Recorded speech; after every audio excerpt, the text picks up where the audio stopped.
Assalamualaikum warahmatullahi wabarakatuh. Syukur alhamdulillah kita masih diberikan banyak kenikmatan, sehingga kita bisa bertemu di channel ini. Marilah kita senantiasa bersolawat serta salam kepada junjungan kita Nabi Muhammad Sallallahu Alaihi Wasallam. Allahumma sholli ala Sayyidina Muhammad wa ala ali Sayyidina Muhammad.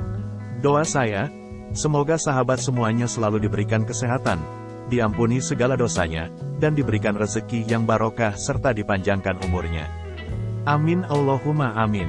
Sahabatku semua yang dimuliakan Allah Subhanahu wa Ta'ala, kehadiran malaikat di rumah kita tentu membawa rahmat dan berkah dari Allah. Jadikan rumah sebagai tempat yang nyaman dan tenang untuk tinggal bersama keluarga, sekaligus tempat yang sering didatangi oleh malaikat. Allah Ta'ala telah menugaskan para malaikat mengunjungi rumah-rumah kaum muslim. Kehadiran para malaikat di rumah tentu diidamkan oleh seluruh kaum muslim. Namun malaikat tidak asal singgah di suatu rumah jika di dalamnya tidak diisi dengan kebaikan dan ketakwaan kepada Allah Subhanahu wa Ta'ala. Malaikat dapat diundang ke rumah dengan banyak cara. Hal pertama yang harus diperhatikan adalah menjaga iman dengan menjadi umat yang beriman. Tentu segala hal yang diperintahkan akan dijalani dengan baik. Berikut ini ada beberapa ciri rumah yang sering didatangi oleh malaikat. Yang pertama, rumah yang sering dibacakan sholawat. Sesungguhnya di antara para malaikat Allah, ada malaikat yang ditugaskan untuk berkeliling mencari orang-orang yang membaca sholawat Nabi Muhammad Sallallahu Alaihi Wasallam. Rasulullah Sallallahu Alaihi Wasallam bersabda, sesungguhnya di bumi ada malaikat yang berkeliling dengan tujuan menyampaikan sholawat umatku kepadaku. Hadits riwayat Nasai. Apa yang dilakukan para malaikat tersebut ketika mereka mendapatkan orang yang membaca sholawat? Mereka akan menyampaikan sholawat itu kepada Rasulullah Shallallahu Alaihi Wasallam, lalu mengembalikannya kepada yang membacanya, dengan membawa rahmat keselamatan dan keberkahan yang berlipat bagi yang membacanya. Rasulullah Shallallahu Alaihi Wasallam bersabda, barang siapa yang membaca sholawat kepadaku 1 kali, maka Allah akan memberinya rahmat 10 kali lipat. Hadits riwayat Tirmizi. Dalam hadis lain Rasulullah Shallallahu Alaihi Wasallam bersabda, kalau ada umatku bersalawat kepadaku, maka malaikat juga akan mendoakan keselamatan yang sama baginya. Untuk itu sebaiknya dilakukan meski sedikit atau banyak. Hadits riwayat Ibnu Majah dan Tabarani. Kemudian yang kedua, rumah yang dijadikan tempat sholat. Sholat adalah ibadah paling utama bagi kaum muslim. Rumah bisa menjadi tempat sholat, sehingga ibadah ini dapat memberi cahaya dan ketentraman bagi penghuninya.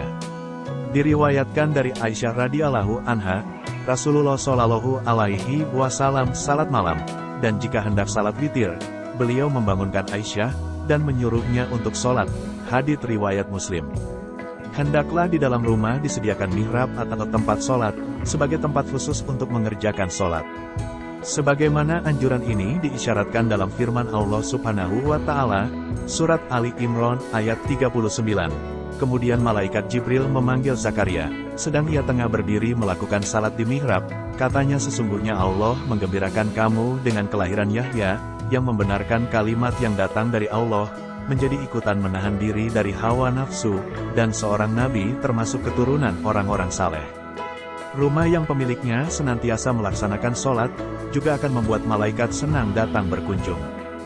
Dari Abu Hurairah, Rasulullah Shallallahu Alaihi Wasallam bersabda, di tengah-tengah kalian ada malaikat yang silih berganti bertugas mengiringi kalian di waktu malam dan siang hari. Mereka bertemu ketika waktu sholat asyar dan waktu salat subuh. Malaikat yang mengawasi kalian naik ke langit. Lantas Allah bertanya kepada para malaikat, bagaimana kalian meninggalkan hamba-hambaku? Para malaikat pun menjawab, kami tinggalkan mereka, sedang mereka tengah mendirikan sholat, dan kami datangi mereka, sedang mereka mendirikan sholat. Kemudian yang ketiga adalah, rumah yang digunakan untuk membaca Al-Quran. Rumah yang sering digunakan untuk membaca ayat Al-Quran, akan dihadiri oleh malaikat, dan ditinggalkan setan-setan. Berdasarkan hadits riwayat Ibnu Sirin, Rasulullah Shallallahu Alaihi Wasallam bersabda, sesungguhnya rumah yang di dalamnya dibacakan Al-Quran, maka lapanglah penghuninya, banyak kebaikan, malaikat menghadirinya, dan setan-setan meninggalkannya. Sebaliknya rumah yang tidak pernah dibacakan Al-Quran, maka sempitlah penghuninya, sedikit kebaikannya, malaikat meninggalkannya, dan setan-setan mendekatinya. Nabi Muhammad Sallallahu Alaihi Wasallam telah mengajarkan kepada kita, Cara menjaga diri dan rumah dari setan. Salah satu contohnya, ketika seorang muslim masuk rumahnya, sambil mengucap bismillah, setan akan berkata kepada teman-temannya, "Mari kita pergi, tidak ada tempat bermalam untuk kita di rumah ini."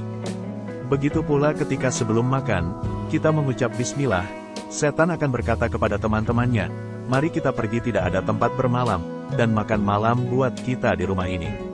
Lanjut, yang keempat adalah, rumah yang sering dikumandangkan azan. Azan dipergunakan sebagai pemberitahuan masuknya waktu sholat, namun kalimat azan juga memiliki banyak keutamaan. Salah satunya adalah dapat mengusir jin dan setan. Setan akan lari terbirit-birit ketika mendengar suara azan. Diriwayatkan dari Abu Hurairah radhiyallahu anhu, ia berkata Rasulullah shallallahu alaihi wasallam bersabda, apabila azan dikumandangkan setan lari terkentut-kentut sehingga dia tidak mendengarkan azan. Hadits riwayat Bukhari dan Muslim. Oleh karenanya dianjurkan agar di dalam rumah juga dikumandangkan azan. Tidak ada salahnya mengumandangkan azan di dalam rumah, walaupun kita tengah sendirian, karena hal itu bisa berfungsi untuk mengusir setan. Setiap azan yang dikumandangkan akan didengar oleh semua makhluk sejauh suara kita, dan tidak terkecuali pula para malaikat Allah Subhanahu wa Ta'ala.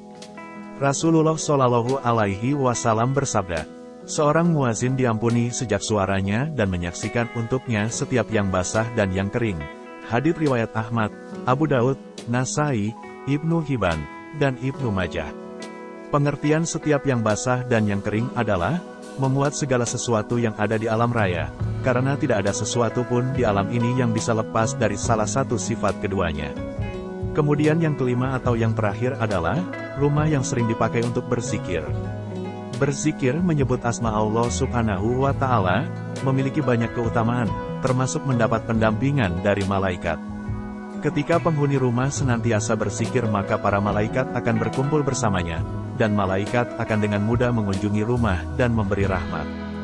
Dari Abu Hurairah radhiyallahu anhu, bahwa Rasulullah Shallallahu alaihi wasallam bersabda, suatu kaum tidak duduk dalam suatu tempat untuk berzikir kepada Allah, kecuali mereka dikelilingi oleh para malaikat, dan diliputi rahmat, dan Allah menyebut mereka termasuk orang-orang yang ada di dekatnya. Sahabatku semua yang dirahmati Allah, demikianlah beberapa ciri rumah yang sering didatangi oleh malaikat. Semoga rumah kita termasuk salah satu yang mendapat limpahan rahmat dan berkah, serta perlindungan dari Allah Subhanahu wa Ta'ala. Amin Allahumma amin. Wassalamualaikum warahmatullahi wabarakatuh.